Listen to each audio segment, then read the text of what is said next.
Hey guys, welcome back to my channel exploring NEET. कैसे हो आप सब लोग? आई होप बहुत अच्छे होंगे और मैं भी बहुत अच्छी हूँ। एंड कैसी चल रही है आप लोगों की प्रिपरेशन? आई होप बहुत अच्छी चल रही होगी। तो गाइस, जैसा कि आप लोगों को पता है कि हमारे चैनल पे 21 डेज़ का चैलेंज चल रहा है। सो आज 21 डेज़ चैलेंज का डे नंबर 19 है। सो गाइस, अभी सिर्फ 2 दिन और बचे, देन अपन लोग ये चैलेंज कंप्लीट कर लेंगे। और देखिए कितना जल्दी 1 महीना बीत गया, पता भी नहीं चला। और ऐसे ही टाइम निकलता है, टाइम निकलते देर नहीं लगती। और अगर डे प्रोडक्टिव नहीं रहता तो सिर्फ रिग्रेट होता है और कुछ भी नहीं होता। और रिग्रेट क्यों होता है तो फिर उसको सॉल्व करने का भी कोई वो तरीका नज़र नहीं आता, क्योंकि अब टाइम तो निकल चुका होता है तो फिर दोबारा वो टाइम तो आ नहीं सकता वापस। इसीलिए जो भी करना है सिर्फ अभी वाले टाइम में करो, अभी मेहनत करो पूरी, जिससे बाद में रिग्रेट करने के लिए कुछ भी नहीं रहे। सो या गाइज़, और आज मैं क्या क्या पढ़ी हूँ बता रही हूँ मैं। तो फर्स्ट मैंने टू डू लिस्ट बनाया था, आप लोगों ने देखा फर्स्ट क्लिप में। तो अभी बायो में मुझे सर्कुलेटरी सिस्टम पढ़ना था। देन केमिस्ट्री में मुझे एसएचएम के क्वेश्चंस लगाने थे, पीवाईक्यूज। एंड केमिस्ट्री में मुझे वही आइसोमेरिज्म पढ़ना था।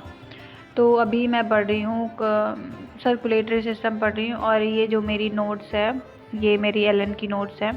और मैंने ह्यूमन फिजियोलॉजी की बहुत अच्छी नोट्स बनाई थी एलन से। और तो मैं हमेशा जब भी ह्यूमन फिजियोलॉजी पढ़ती हूँ तो हमेशा मैं इसी नोट से पढ़ती हूँ, क्योंकि अभी मैंने बहुत बार पढ़ लिया है तो मुझे बहुत आसानी होती है इस नोट से पढ़ने में। मैं ऑनेस्टली बताऊँ तो मैंने इस चैप्टर की एनसीईआरटी कभी पढ़ी ही नहीं है। इनफैक्ट मैंने पूरी ह्यूमन फिजियोलॉजी की एनसीईआरटी कभी भी नहीं पढ़ी है। मैंने कभी कभार एक आध बार रीडिंग लगा ली होगी, नहीं तो मैंने कभी भी नहीं पढ़ा है। मैं हमेशा यही पढ़ के नोट्स ही जाती हूँ अपने एग्ज़ाम में, और मेरे से क्वेश्चन बन भी जाते हैं। और मेन थिंग है मेरा इस नोट्स को पढ़ने का, क्योंकि इसमें इंग्लिश और हिंदी मिक्स लिखी हुई है। आपको मोस्टली इंग्लिश ही दिख रही होगी, इंग्लिश के वर्ड्स दिख रहे होंगे।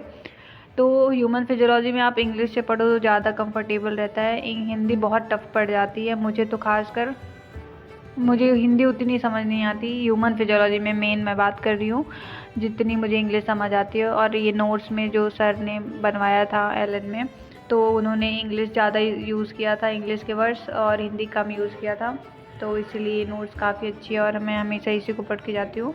बट मैं इस साल ऐसा नहीं करूँगी कि मैं एनसीईआरटी छोड़ के चली जाऊँगी। मैं एनसीईआरटी भी प्रॉपर पढ़ के जाऊँगी और नोट्स तो मैं पढ़ ही के जाऊँगी।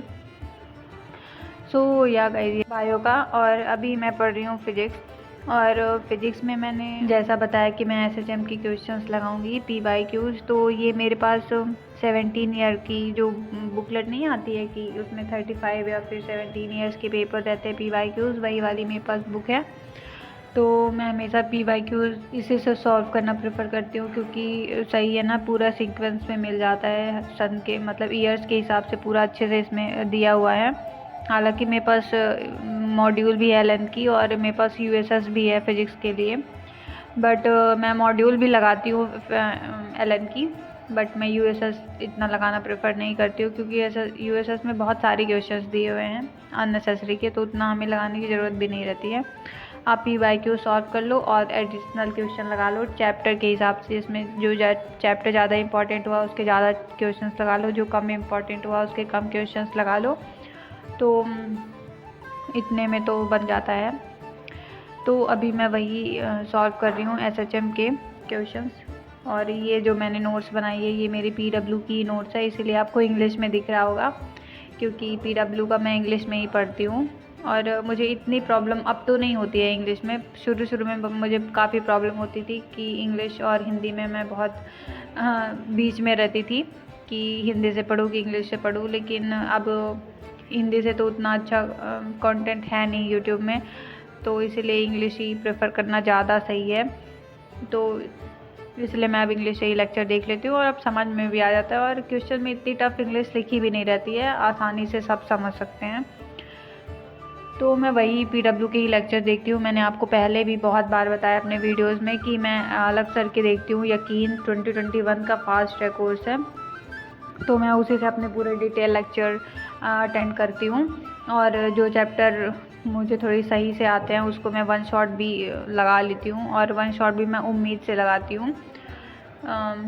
तो सही रहता है। और वन शॉट तो बस नाम का रहता है, उसमें सारा कंटेंट डाला हुआ है। एक वन शॉट एक चैप्टर का भी 7-8 घंटे का रहता है, तो उसमें मतलब पूरा चैप्टर ही पढ़ाया गया है, बस उसका नाम वन शॉट है, कुछ भी नहीं है। वन शॉट पूरा चैप्टर उसमें डिटेल से पढ़ा है, तो आप वन शॉट भी देख सकते हो। लेकिन मैं तो बोलूँगी कि जो अभी नए नए हैं, मतलब फ्रेशर्स हैं, वो तो डिटेल लेक्चर ही प्रेफर करें, और ड्रॉपर बच्चे जो हैं वो तो वन शॉट देख सकते हैं, नो प्रॉब्लम। तो या गाइस, फिजिक्स के बाद मैंने पढ़ा है केमिस्ट्री, और केमिस्ट्री में मैं पढ़ रही हूँ आइसोमेरिज्म, क्योंकि इस वाले टेस्ट में मेरे यही आ रहा है, आइसोमेरिज्म। तो अभी तो मेरे क्लास में पूरा कंप्लीट नहीं हुआ है, बट सर ने सैटरडे तक में कंप्लीट करवाने के लिए बोला है, और सैटरडे को मेरा कोर्स कंप्लीट होगा, और देन उसके बाद संडे को टेस्ट में भी आ रहा है। कोर्स मतलब कि आइसोमेरिज्म कंप्लीट होगा और वही टेस्ट में भी आएगा। तो अभी तो सर जितना पढ़ा जा रहे हैं, मतलब क्लास में इतना पढ़ाते जा रहे हैं, उतना मैं रिवाइज़ करते जा रही हूँ, तो सही रहता है। लास्ट दिन में मतलब सैटरडे को इतना बर्डन नहीं होगा कि बहुत सारा पढ़ना है, बहुत सारा पढ़ना है, तो इसीलिए पहले से ही रिवाइज़ करते चलो तो सही रहता है। और अभी तो मैं किरेल कार्बन ही पढ़ रही थी कि कैसे फाइंड आउट करते हैं। और आप लोग को बताना ऑर्गेनिक कैसी लगती है। मेरे को ऑर्गेनिक तो उतनी अच्छी नहीं लगती जितनी अच्छी मुझे फिज़िकल एंड इनऑर्गेनिक लगती है, लेकिन सर मेरे बहुत अच्छे फंस गए हैं इस बार केमिस्ट्री के, तो मुझे उम्मीद है कि मुझे ऑर्गेनिक भी अच्छी लगने लगेगी धीरे धीरे, और अच्छी भी लगने लगी है क्योंकि क्वेश्चंस बन जा रहे हैं।